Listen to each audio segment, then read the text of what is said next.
Менің жүрегімнің мектебі. Информатика мұғалімі ретінде мен өз жұмысымның техногендік өркениет алдындағы толық жауапкершілігін сезінемін.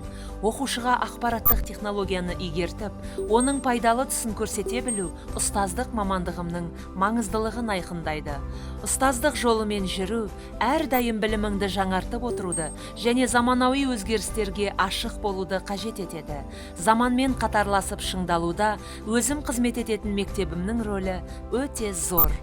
Алдағы уақытта да еліміздің технологиялық дамуына үлес қосатын Илон Маск пен Цукерберг сынды әлемді өзгертетін тұлғаларды оқытып шығатынымызға сенімдімін.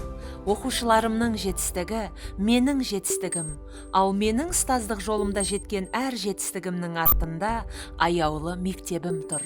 Менің жүрегімнің мектебі тұр.